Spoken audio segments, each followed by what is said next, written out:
un garçon qui vient de chez nous. On a, comme on dit ici en Provence, celui-là, il parle comme nous. Ah voilà. Merci. Bravo pour ça.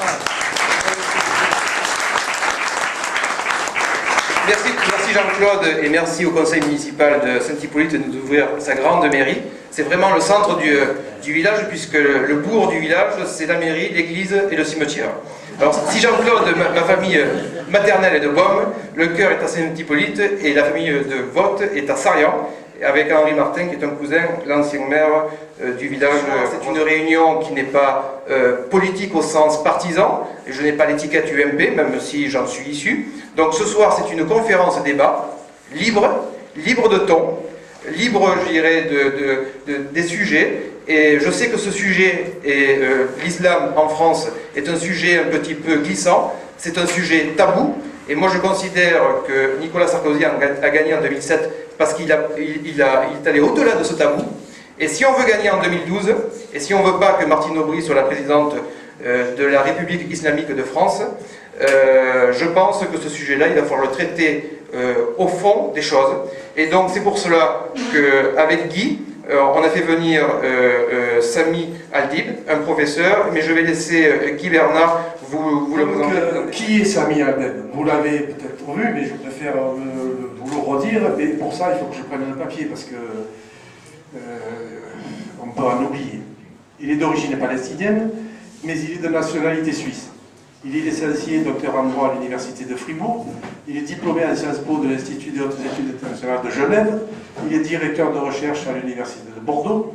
Il est traducteur du Coran. Il est responsable de droit arabe et musulman à l'Institut suisse de droit comparé.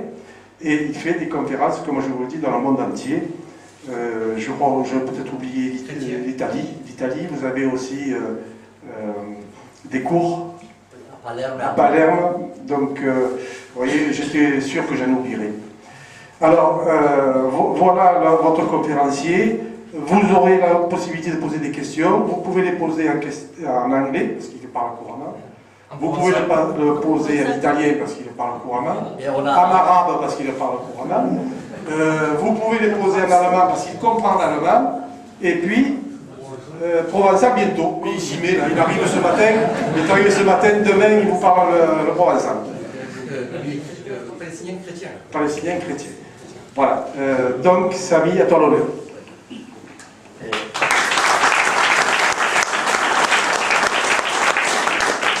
Avant tout, merci de m'avoir invité. Je suis vraiment très honoré d'être parmi vous. Je ne m'attendais pas à avoir autant de gens. C'est beaucoup plus que mes étudiants à Aix-en-Provence. Il y en avait une quarantaine, mais bon, c'est un cours spécial de master. Alors, le but de cette conférence, c'est de voir quel est l'avenir des rapports entre les musulmans et les occidentaux, entre l'islam et l'Occident, dans ces prochaines années. Voir comment on peut résoudre les problèmes et quel genre de problèmes il faut résoudre si on ne veut pas se trouver dans des difficultés insolites. Alors, le problème avec les musulmans, ce n'est pas un problème, c'est une réalité, c'est qu'ils sont nombreux. Si vous n'avez que 2 ou 3, ça ne poserait pas de problème. Vous voyez? Donc la première chose, c'est qu'ils sont nombreux. Alors, ils sont nombreux par le monde, ils représentent en fait 20% de la population mondiale. 20% de la population mondiale, et en plus, ils sont riches. S'ils étaient pauvres, ça va encore. Ils sont riches, mais pas tous sont riches. Il y en a des gens très pauvres, et pour cela, ils viennent en Europe pour pouvoir quand même chercher à survivre. Alors, il y a des gens qui sont pauvres, d'autres qui sont riches, mais c'est quand même le centre mondial pour le gaz et le pétrole, et vous imaginez qu'est-ce que ça rapporte. Regardez géographiquement ici l'image, la carte, vous voyez l'espace, plus c'est vert et plus c'est foncé, plus il y a de musulmans. Et si vous regardez ici l'Europe, vous vous rendez compte, donc plus c'est foncé, et plus il y a de musulmans. Vous voyez votre jolie France, elle est plutôt foncée. Vous voyez? En fait, si on vous demandait quel est le nombre de musulmans en France, vous ne le saurez pas. Si. Vous le savez? À peu près, combien? 20 millions. 20 millions. Et lui, il dit 20 millions, madame dit 7. J'espère qu'ils ne sont pas 60. Hein. Bon, d'accord, ça arrive. Bien. En fait, il faut savoir qu'en France, c'est interdit de recenser les gens sur la base de la religion. Donc, on ne peut pas le savoir et ça permet toutes les spéculations possibles et imaginables. Soit les minimalistes, soit les maximalistes. Alors moi, j'ai entendu qu'ils étaient 2 millions, et d'autres disent c'est 12. 5. Alors, probablement, c'est entre les deux. Il se peut que ce soit entre les deux. Alors, vous donnez le cas du pays dont je viens. Moi, je suis d'origine palestinienne chrétienne, mais bon, je vis depuis 42 ans en Suisse, donc je connais un peu l'expérience, et en plus, c'est ma spécialité. Alors, je peux vous donner, en Suisse, on compte les gens sur la base de la religion. Et 1970, vous voyez que je parle du Suisse. 70, si vous ne comprenez pas, c'est 70, c'est très compliqué. Hein. Nous, on n'est pas très fort en mathématiques, pour cela, on abrège. 1970, ils étaient 16 000. 16 000, c'est les mots.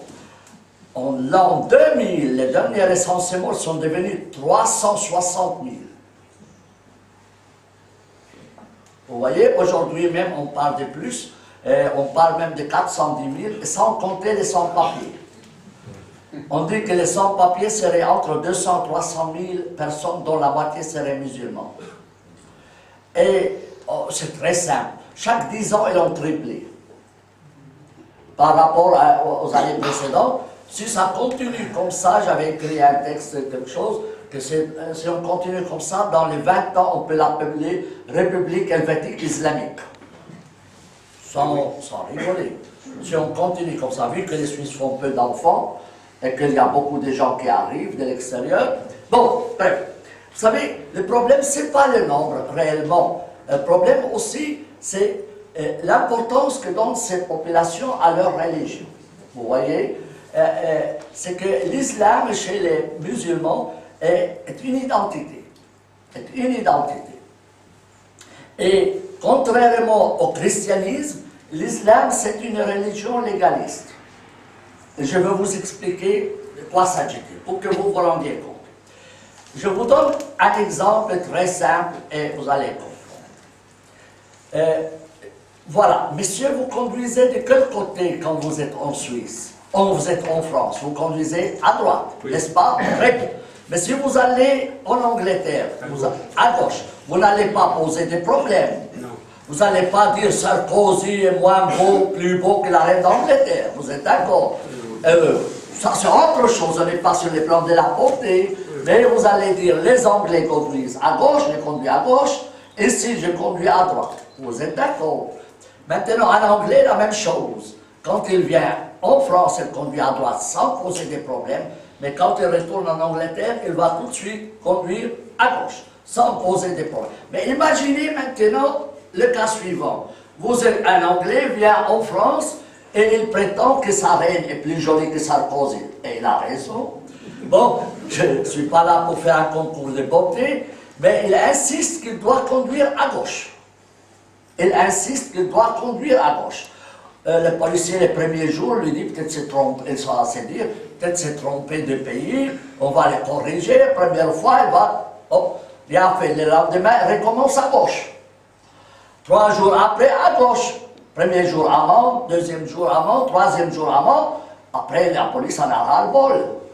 Elle va se dire, cet anglais est un peu difficile. Elle n'arrive pas à comprendre. Probablement ne comprend pas le français. Vous allez faire quoi? Vous allez le mettre dans le premier avion, le renvoyer dans son pays, et il conduira à gauche comme il voudra. Vous ne voulez pas le forcer. Vous n'allez pas discuter 50 000 ans avec lui pour convaincre que c'est à gauche ou à droite. Vous ne finirez plus. Vous imaginez. Mais vous imaginez que s'il y en avait 20 000 chauffeurs anglais qui viennent en France et chacun veut conduire à gauche, c'est la bagaille. Vous êtes d'accord? C'est la bagaille. Maintenant, prenez une famille musulmane qui vient en France. bien ici, on lui dit, écoutez, on prend un exemple très simple, on va leur dire, écoutez, ici dans ce pays, il doit montrer le visage. On n'a pas le droit d'aller dans la rue avec la burqa. On prend un exemple très simple, la burqa. Non, elle tient à porter la burqa. On lui dit, excusez madame, mais ici, c'est la France et on vit avec un visage découvert, on montre son identité. Alors, elle insiste qu'il doit porter la burqa. Quelle est la raison? Quelle est la raison à cet entêtement? Prenez un autre cas, vous savez, l'excision des femmes. Les excisions des femmes. La majorité des femmes excisées sont des musulmans. Pas que tous les musulmans pratiquent l'excision, mais il y a quand même la majorité. Et si on sait très bien qu'en France, c'est interdit l'excision. Et malgré ça, il y a des familles musulmanes qui viennent ici, africaines, mais religion majoritairement musulmane, qui insistent à vouloir exciser leur fille. Alors vous dites, mais pourquoi? Est-ce qu'on ne comprend pas le français ou quoi? Mais pourquoi ils insistent à vouloir exciser? La raison est très simple. C'est qu'en fait, ces musulmans ont une autre conception de la loi. Je vais vous expliquer, ça c'est l'élément essentiel. Parce qu'ils comprennent la loi autrement. Un Anglais qui vient ici, il dit c'est une loi française, territoire français, loi territoriale, on applique la loi que le peuple a décidée. À droite, c'est à droite. En Angleterre, c'est notre décision du peuple, il va conduire à gauche, il ne va pas créer 50 000 problèmes. Vous comprenez? Pour les musulmans, c'est autre chose. Pour les autres... Alors, quelle est cette différence de la loi? Alors, la chose est vraiment d'une extrême simplicité. La question est vraiment d'une extrême simplicité. Je vais vous expliquer comment on fait une loi, puisque je suis juriste. Il y a 3 manières de faire la loi. Il y a première manière, c'est la loi démocratique. C'est ce que j'appelle la loi fromage. Vous faites le fromage selon les goûts des gens. Celui-là le vin rond, celui-là plus de sel, plus de trous, etc. Et puis on se met d'accord avec cette loi, on la change comme ça ne nous plaît pas. On la change. Ça c'est la loi démocratique. Vous êtes d'accord? La deuxième forme de loi, c'est la loi dictatoriale. La loi dictatoriale, c'est quoi? C'est que moi, je m'appelle Staline, vous savez que je vous aime bien, mais je réfléchis mieux que vous, forcément. Vous voyez, elle se m'appelle Staline. Alors je vous fais une loi, soit vous obéissez et vous serez heureux, soit vous désobéissez et je vous coupe la tête. Ou je vous envoie en Sibérie. C'est la loi dictatoriale dictée. Vous êtes d'accord? C'est la loi dictée. Mais il y a une troisième forme de loi que normalement on ne se rend pas compte que ça existe. Et c'est la raison pour laquelle les musulmans insistent à vivre selon leur loi. C'est la loi révélée. C'est la loi révélée. Je vais vous expliquer en quoi s'agit-il. Voilà, monsieur s'appelle Moïse. Comme vous le savez tous, c'est écrit ici, il est Moïse. Il va sur la montagne, il va parler avec le bon Dieu. Le bon Dieu va lui parler, lui dire voilà comment la loi doit se comporter. Très bien, il descend de la montagne, il voit le peuple en train d'adorer le veau d'or, il se fâche, et ce jour-là, il tue 3000 personnes, dit la Bible. Mais vous avez eu l'ordre du bon Dieu, très bien. Alors, ça c'est la conception juive de la loi. La même conception est passée chez les musulmans. Mais, attardons-nous un peu sur la question des chrétiens, parce que la majorité, je crois, ici, c'est plutôt des chrétiens. Alors, après Moïse est venu, historiquement, chronologiquement, Jésus-Christ. Jésus-Christ était plutôt hippie. Vous voyez, ce n'était pas un type législateur, pas du tout. Il était menuisier à 30 ans, il a pris sa retraite anticipée. Il a commencé à faire des tours, à se promener. Sa spécialité, c'est aller sur les montagnes, aller sur les lacs, se promener, raconter des belles histoires. Et pour finir, le pauvre, il a fini sur la croix. Vous êtes d'accord? Il n'a jamais travaillé quoi que ce soit, à part les menuisiers, mais après on ne sait pas s'il avait des épargnes ou pas. Bref, il avait quelques disciples, mais il n'a jamais fait de la loi. Et si aujourd'hui il revient ici en France, c'est pas sûr qu'une entreprise accepterait de l'employer. Vous voyez, je ne crois pas. Avant, il est mort sur la croix, s'il revient ici, il va mourir de faim plutôt. Parce que l'État ne va pas accepter. Il foutait la bagaille. C'est-à-dire que ce n'est pas un législateur. C'est pas un législateur. Et pour finir, évidemment, quand l'Empire romain est devenu chrétien, il dit qu'il faut bien gérer une société. Ils ont regardé l'évangile, pas de loi. Pas de loi. conséquence, ils ont adopté le droit romain. Ils sont restés sur le droit romain. Et le romain, il dit quoi? La loi, c'est ce que le peuple décide. C'est le début de la démocratie. C'est pas quelqu'un qui monte sur la montagne, c'est pas un monsieur Staline qui décide, c'est vous qui devez décider que la loi. On conduit à droite, c'est à droite. L'autre décide, on conduit à gauche, c'est à gauche. Point à la ligne. On n'en discute pas plus loin. Si le peuple change, David, pas de problème. Mais individuellement, on ne peut pas chacun commencer à faire à sa tête. Vous comprenez? Ça, c'est la conception chrétienne. Donc, la définition de la loi chez les Romains, ça, il faut le comprendre, parce que c'est ça le fin fond du problème. Chez les Romains, la loi, c'est ce que le peuple décide. Et pour cela, quand on dit, est-ce que les pays arabes peuvent être démocratiques? Impossible. Est-ce que les musulmans peuvent devenir démocratiques? Mais c'est impossible. L'islam et la démocratie sont absolument pas conciliables. Mais pourquoi? Parce qu'en fait, Mahomet, c'est la même conception que Moïse. Il va sur la montagne. Étrangement, tous les prophètes vont sur la montagne. Étrangement. Je ne sais pas qu'est-ce qu'ils ont à aller sur la montagne, mais bref, ils vont sur la montagne. Alors il va sur la montagne, parle avec le bon Dieu, il descend avec une loi, et il l'impose. Et vous savez, le bon Dieu, c'est comme les scouts. Le bon Dieu, c'est comme les scouts. Toujours prêt, jamais présent. Vous le savez très bien. Par conséquent, il est le seul à décider qu'est-ce qu'a dit le bon Dieu. Et vous ne pouvez pas aller téléphoner au bon Dieu le soir. « Eh Seigneur, est-ce que c'est vrai que vous avez rencontré Moïse et Mahomet ?» Il ne répond plus au téléphone. C'est fini. Le facteur est mort, la poste est fermée, tout est fini. Et puis il n'est plus branché comme moi. Il n'a plus ni fax, ni Internet, ni Facebook, ni rien du tout. C'est un vieux monsieur qui croupit quelque part. Bien. Alors, chez les musulmans, ils parlent de l'idée que le Coran, c'est la loi de Dieu. C'est la loi de Dieu, comme chez les Juifs. La différence entre les deux, c'est que les Juifs sont peu nombreux. Les Juifs, mettez les Juifs ensemble et vous verrez la bagaille que ça fera. S'ils étaient beaucoup plus nombreux, ça donnerait la même bagaille. Parce que c'est la même. Les Juifs et les musulmans, vous pouvez les mettre dans les mêmes sacs. C'est clair et net. Mais ils sont peu nombreux, et puis Napoléon a su les mater en France. Napoléon leur a mis 12 conditions. Si vous voulez être citoyen français, vous devez obéir à la loi du pays. Il leur a posé 12 questions. Soit ils acceptent ça, soit ils n'auront pas la nationalité. Bien, d'accord.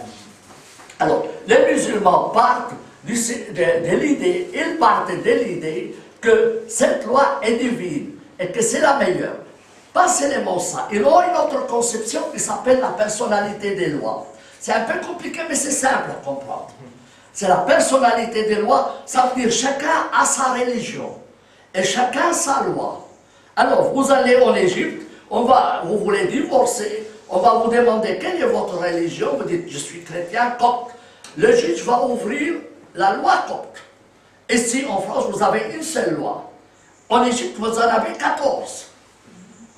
Parce que chaque communauté a sa loi et sa religion et sa loi. Alors, ici, la religion, ça se limite peut-être à jeûner carême, et je doute que vous jeûnez carême, je doute fort, et aller dimanche à la messe, c'est pas sûr que vous avez été à la messe il y a longtemps, vous comprenez, et au funérailles on amène les curés, le baptême encore et encore, ça se limite à ça, se limite. Le problème avec l'Ancien Testament et le Coran, c'est pas seulement des prières, c'est des lois. Il vous dit couper les mains, couper les pieds, etc.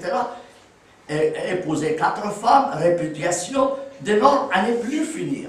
Le bon Dieu chez les Juifs et les musulmans était un bavard. Plus Dieu a parlé, moins le peuple a à dire. Forcément, puisque ces lois sont obligatoires. Alors, ce qui arrive, c'est que les musulmans ici, ils disent, Sarkozy dit, il ne faut pas vous voiler le visage. Je regarde dans le Coran, Sarkozy ne figure pas dans le Coran. Il est venu trop tard. Vous comprenez? Donc il va dire, oui, mais Sarkozy, il parle pour lui-même. Et c'est un chrétien. S'il veut voiler sa femme Carla, comment elle s'appelle Carla? C'est son affaire. Mais il ne peut pas me parler moi, parce que le mien, c'est Mahomet. Ce n'est pas Sarkozy. Sarkozy, moi, je ne connais pas dans le Coran. Il est venu trop tard. Alors il dit, moi, je veux qu'on m'applique la loi de la personnalité de droit. Je veux que ma religion me suive. Donc, religion et loi chez eux sont un.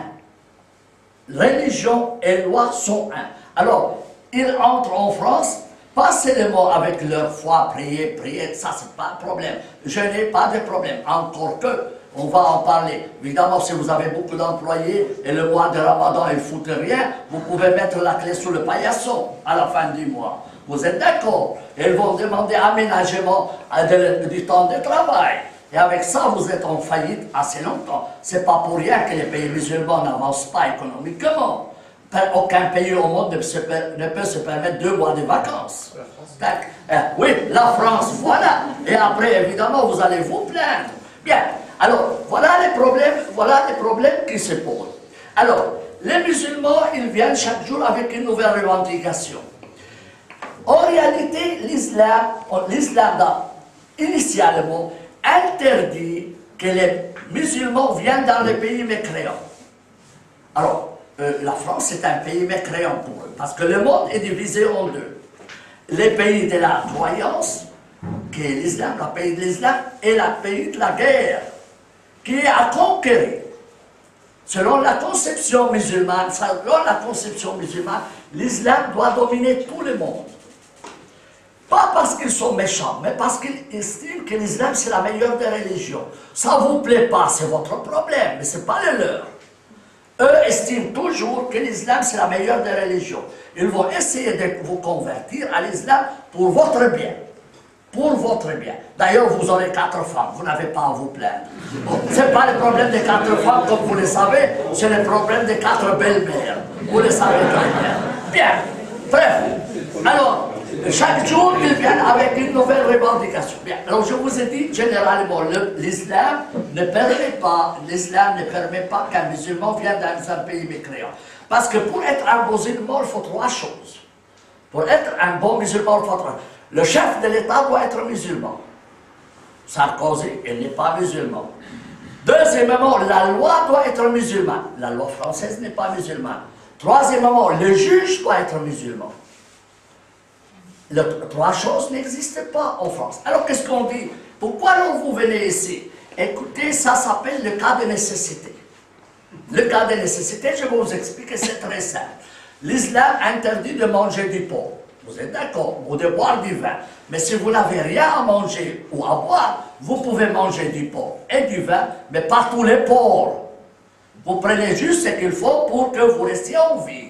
Alors c'est un cas de même le vin, vous pouvez boire du vin, mais le jour que vous trouvez de l'eau, comme ça, vous devez laisser le vin de côté et boire l'eau. Vous êtes d'accord? Donc, ils disent, c'est un cas de nécessité, on vient en Occident parce qu'on n'arrive pas à gagner notre pain chez nous, il n'y a pas l'éducation nécessaire, etc. Et il va finir par dire, écoutez, moi je me retrouve ici. Alors, il y a des ouvrages entiers qui leur disent comment se comporter. Il y a des ouvrages entiers qui leur disent comment se comporter lorsque vous vous trouvez dans un pays musulman, non musulman comme la France. Alors ils disent, vous devez estimer que vous êtes dans un état de péché.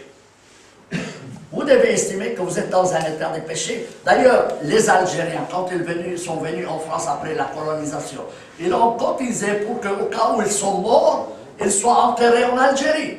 S'ils ne peuvent pas retourner en Algérie vivants, ils retourneraient morts. Vous comprenez? Mais c'est la réalité. Alors, maintenant, ils leur disent, bon, qu'est-ce que vous voulez? Oh, il faut vous enterrer dans un cimetière musulman.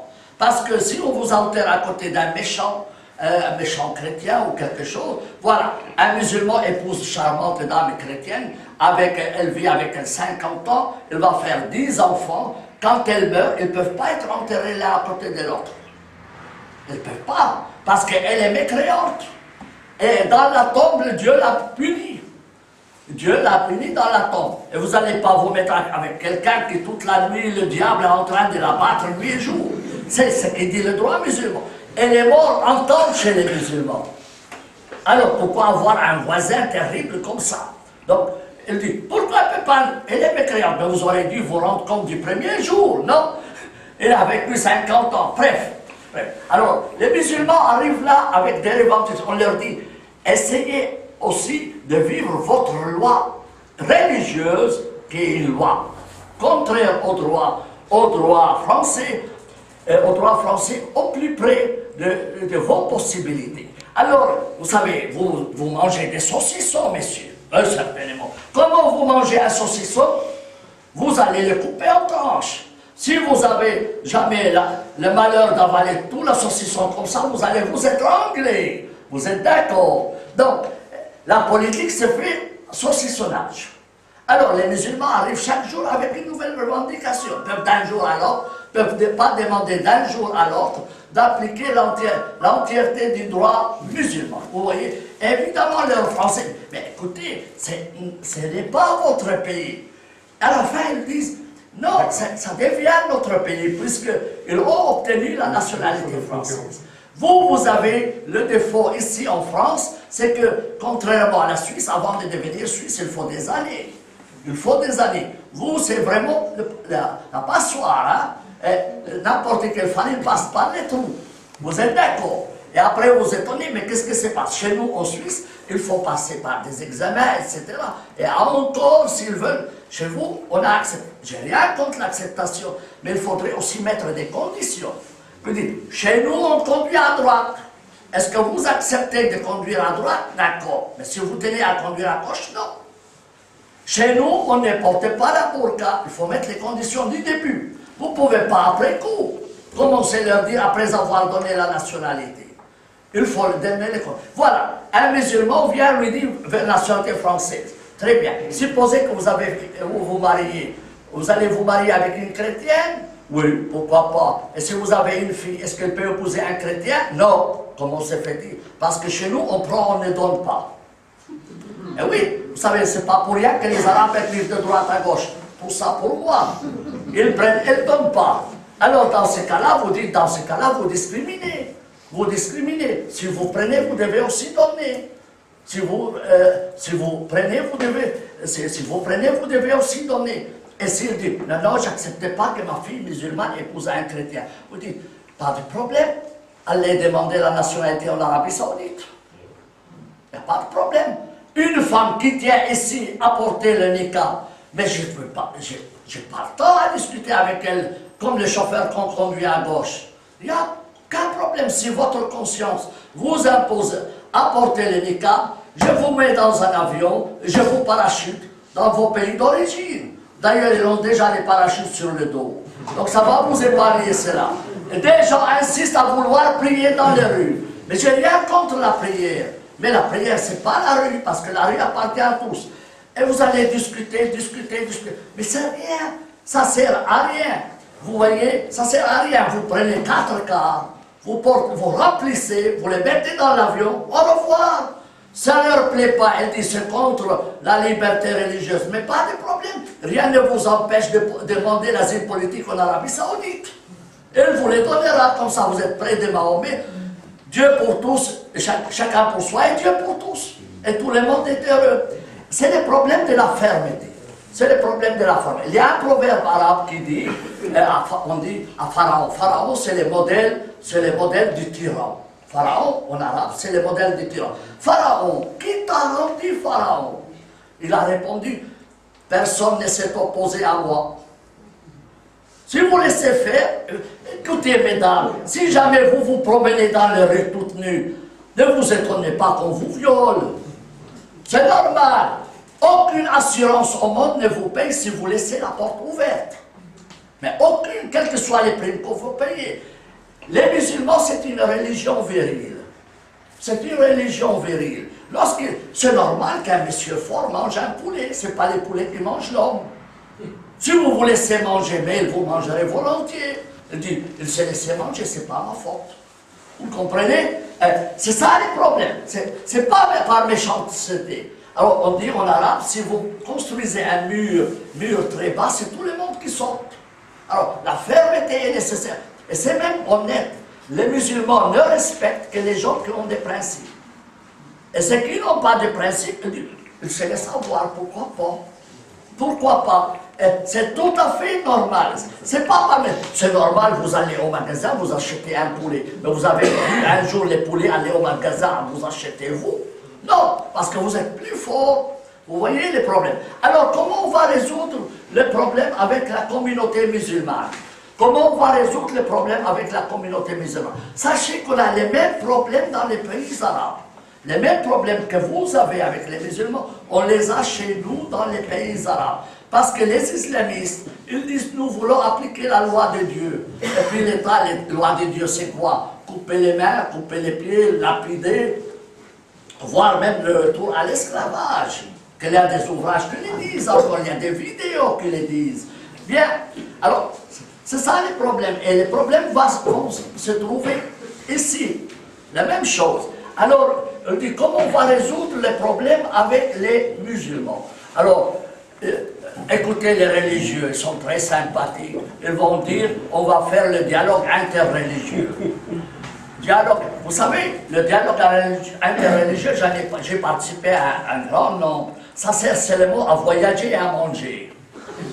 Rien que ça, je vous assure, hein, et ils mangent très bien et ils se trouvent dans des hôtels 5 étoiles. Et vous savez, les curés, leur unique plaisir c'est de manger et de boire. Vous n'allez quand même pas les priver de cela, vous comprenez? Et en plus, ils ont peu d'occasion de se rencontrer. Et si jamais un dit un mot de travers, la prochaine fois, il sera plus invité. Alors moi, j'ai participé, on m'a invité plusieurs fois, même à Sénan, j'étais à Sénan. On m'invite chaque fois une seule fois.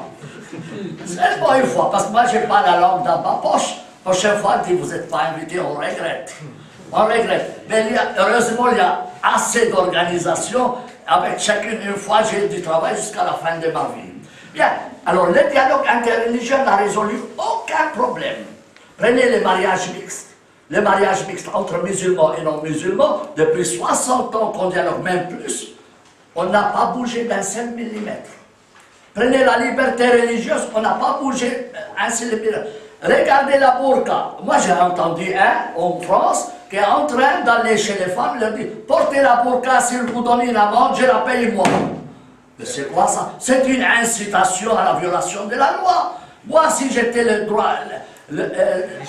gouverneur, les autorités françaises, je les prends ici, dans l'avion, au revoir. Va faire des péchés ailleurs, mets tes œufs chez toi. C'est pas un problème de racisme. Lui, il est sa conscience. Pourquoi contredire sa conscience? Si sa conscience croit qu'il faut devenir mettre les femmes dans des sacs de poubelle, c'est son droit d'y croire. Mettez les femmes dans sac de poubelle, c'est votre droit, mais pas chez nous. Il faut être ferme. Si vous n'êtes pas ferme et vous vous laissez manger, c'est votre affaire. Je ne reproche rien aux musulmans personnellement. Franchement, moi si j'étais fort, je mangerais les poulets volontiers. Vous comprenez? C'est tout à fait normal. Alors, la deuxième moyen pour résoudre ces problèmes, c'est de faire des lois. Mais c'est des lois fermes. Pas comme si, oui, non, vous avez déjà perdu. Vous avez déjà perdu. Vous voyez, on dit chez nous, dès que vous voyez les dents de quelqu'un, sachez que vous avez perdu. Ça vient en traduire. C'est ça le problème. Non, c'est ferme. 1 et 1, ça fait 2, ça n'a jamais fait 1,5 et 2,5. Commencez à dire ça, tout votre calcul est faux. Voyez? Et ce n'est pas mauvais pour les musulmans. Parce que si, moi je prétends que dans les 5 ans, vous aurez une guerre civile. Oui.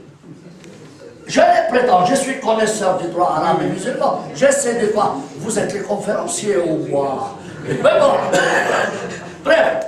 Alors, le problème, c'est ça. C'est ça. Alors, s'il y aura, que Dieu ne le permette, demain une guerre civile en France, ça va faucher les secs et les verts. Et ils seront les premiers perdants. Alors certains disent, mais vous détestez les musulmans. Mais pas du tout.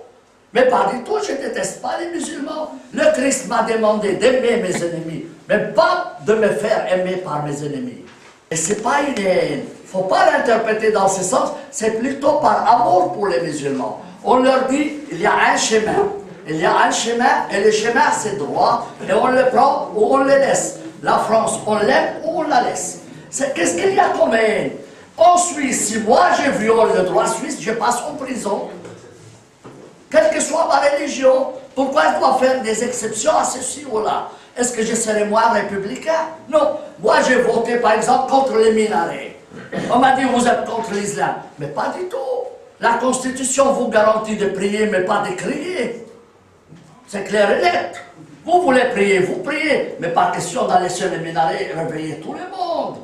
Ça n'a pas de sens, vous comprenez? Donc, il faut être conséquent. Si vous n'êtes pas... Alors, troisième chose qu'il faut faire, c'est quand vous donnez une nationalité française, mettez les conditions comme Napoléon a fait avec les Juifs.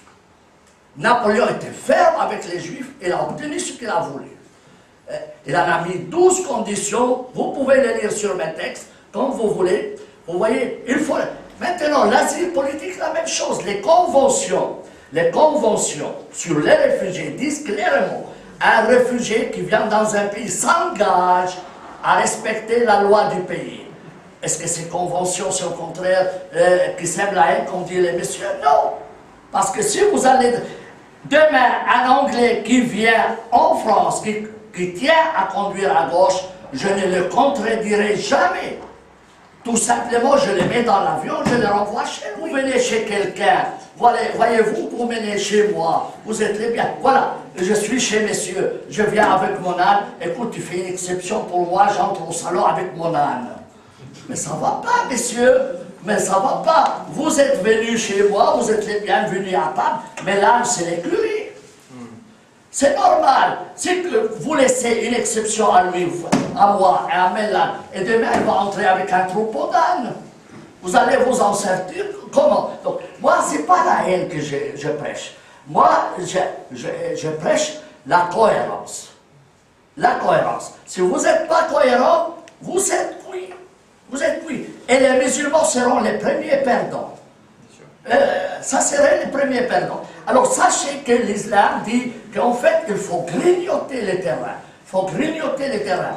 Et demain Marseille, qui a majorité plus ou moins musulmane, il empêchera de demander une autonomie territoriale. D'ailleurs, à Londres, il y a des régions qui s'appellent zone charia, où c'est interdit ça. À Londres, qu'est-ce que vous imaginez?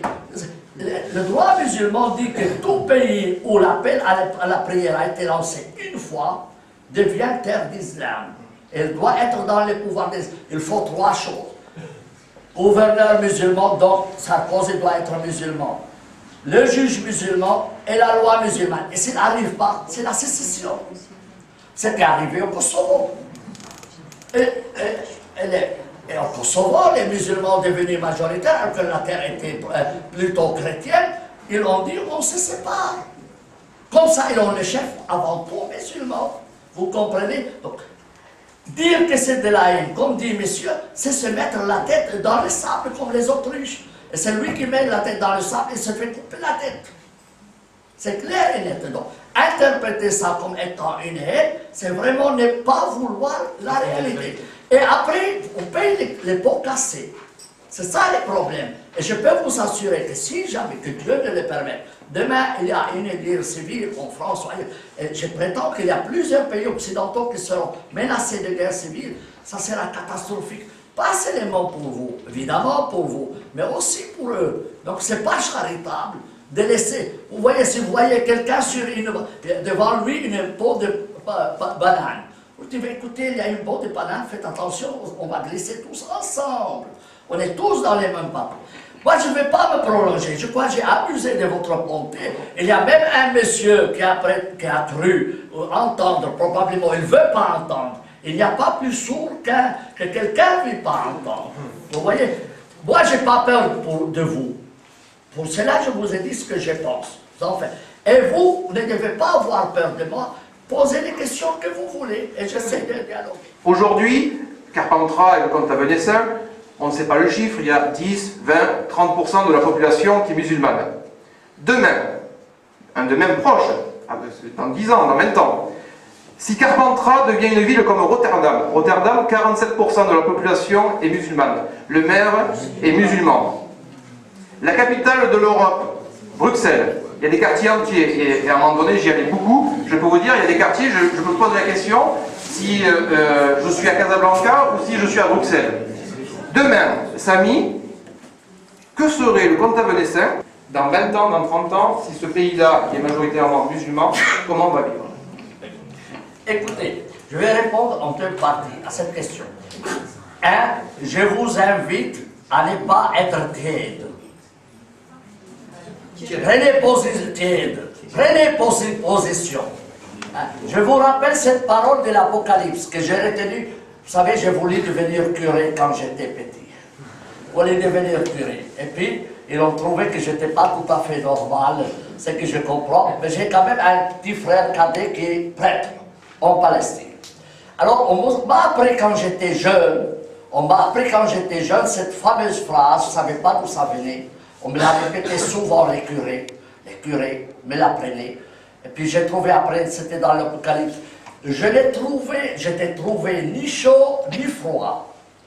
Si au moins tu étais chaud ou froid, mais comme tu étais ni chaud ni froid, j'étais vomi de ma bouche. Extraordinaire cette phrase. Et je l'ai gardé toujours dans ma tête. Vous voyez, aujourd'hui j'ai 62 ans, moi je l'ai appris à 14 ans. Et je refuse personnellement de garder ma langue dans ma poche. En fait, il n'est pas centriste. Oui, alors pour moi, ce principe est essentiel. Il vous faut être chaud. Il faut prendre position et ne pas être neutre. Il ne faut pas être neutre. Il faut prendre position.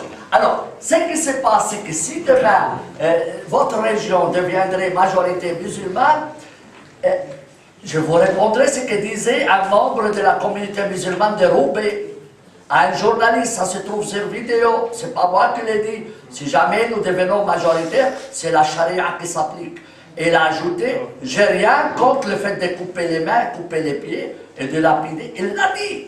La vidéo est sur YouTube. Et c'est sur YouTube. Et l'autre, les journalistes disent, ce jour-là, je te ferai la guerre. C'est trop tard. C'est trop tard, messieurs. C'est trop tard. Et rappelez-vous, mesdames, messieurs, ce n'est pas en caressant le derrière de votre femme que vous la rendez enceinte.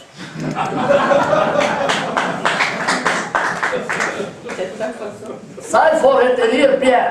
Hein? Je pense que vous avez tous l'expérience dans cela. Essayez ce soir, vous verrez si demain votre femme sera enceinte ou pas. Ça ne marchera pas. Vous voyez, dans la guerre, c'est comme dans la guerre.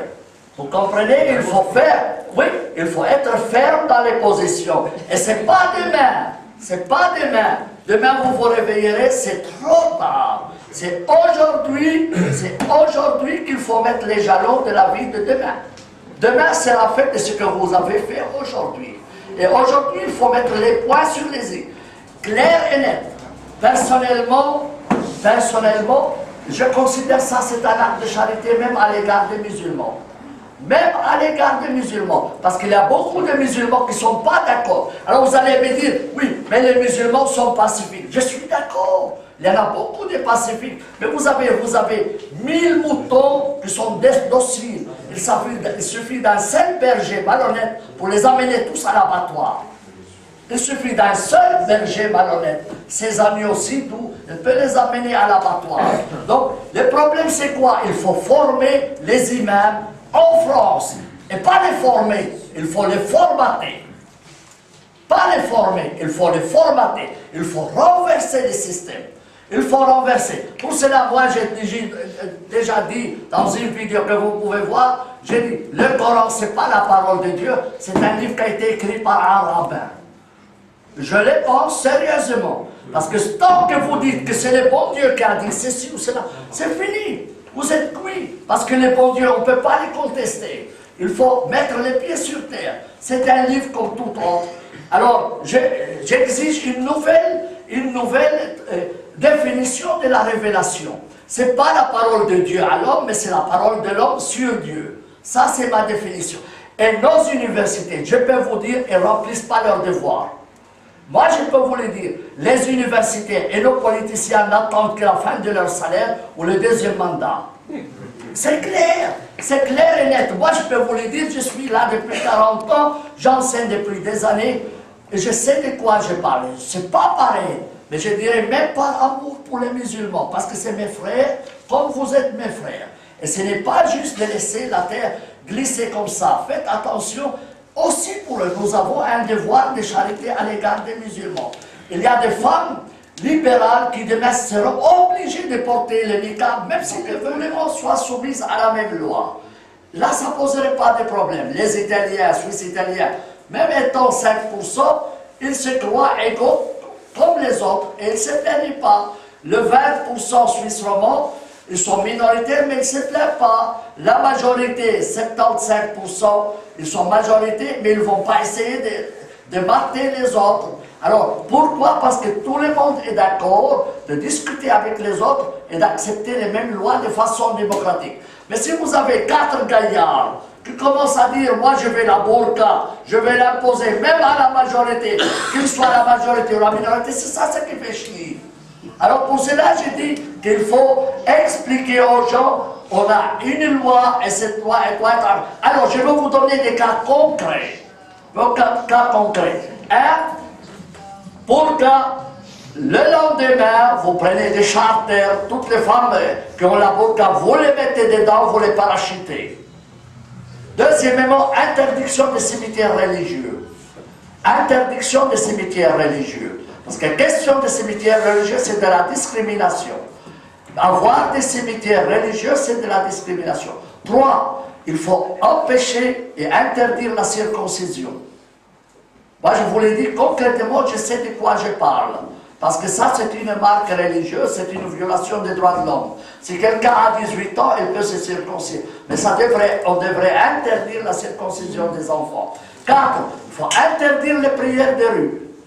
Donc, concret. 5, la nationalité ne doit être accordée que quelqu'un s'engage à respecter la loi. Et s'il ne la respecte pas, renvoyer le lendemain, pas de problème. Que chacun sache. Moi aussi, quand je suis devenu Suisse, j'ai dû aussi le dire. J'ai dû accepter. Vous voyez? Alors, que les musulmans soient majorité ou pas, ce n'est pas ça le vrai problème. C'est est-ce que cette minorité, ou demain ils risquent de devenir musulmans, accepte la loi? Il faut qu'on joue le jeu tout le monde. Il faut savoir que nous tous, on est sur le même parcours. Pas chacun conduit à droite, un conduit à gauche, l'autre conduit à droite. C'est ça le problème. Alors, je ne peux pas comprendre, moi quand je vois les journaux dire ce monsieur, qui dit les millionnaires, qui dit aux femmes, allez porter la burqa, c'est moi qui paye l'amende, et que la même nuit, il dort dans les mêmes lits. Mais moi, cette nuit-là, il ne dormirait pas dans son lit. Quoi qu'il en dise, je l'envoie immédiatement dans son pays d'origine. Je crois que c'est d'origine franco-marocaine. Comme vous savez, tous les franco-marocains sont double nationaux. Pas de problème, vous les envoyez chez les rois. Ils se débrouillent là-bas. Il faut être ferme par charité pour les musulmans. Pas pareil par les musulmans, mais par charité pour les musulmans. Il faut être concret et dire voilà où le bas blesse et prendre des mesures concrètes, efficaces et immédiates. Et pas attendre. Et il faut former les imams. J'insiste sur ce point, parce que ce sont eux qui sont les meneurs des groupes. Ce sont eux les meneurs du groupe. Il faut les former, les formater. Pas les former, les formater. Et ça implique un changement total de la religion musulmane. L'Église a raison de dire on lui a coupé les ailes pour qu'il ne fasse pas du mal. La même chose, vous devez couper les ailes à l'islam. Nos universités ne font pas leur travail. On a des centaines de milliers d'avocats en France. Combien ont étudié le droit musulman pour savoir de quoi on parle? On ne l'a pas. Nos universités n'ont pas fait leur travail. Alors, il faut s'engager contre... Mais les universités, non, on ne parle pas de ça, non, on ne parle pas de malheur. Mais quand même, il y a le feu dans les demeures. Il faut quand même faire attention. Vous comprenez? Moi, j'aime être concret. Probablement, je suis d'origine paysanne, ma maman, qui était analphabète, elle m'a dit, ne donne jamais cours à une coutume, coupe-la. Elle m'a toujours dit, ne donne jamais cours à une coutume, laisse couler. Non, coupe-la. Parce que plus vous donnez... Alors vous savez, quand on leur a dit, vous ne devez pas prier dans les rues, on dit, mais c'est depuis 15 ans qu'on le fait. Ils croient que c'est un droit. Ben alors c'est votre faute. Si le premier jour vous les avez mis dans des cars et renvoyés dans les pays, il n'y aurait pas un seul gaillard qui priait dans les rues. Après tout ça, c'est de l'hypocrisie.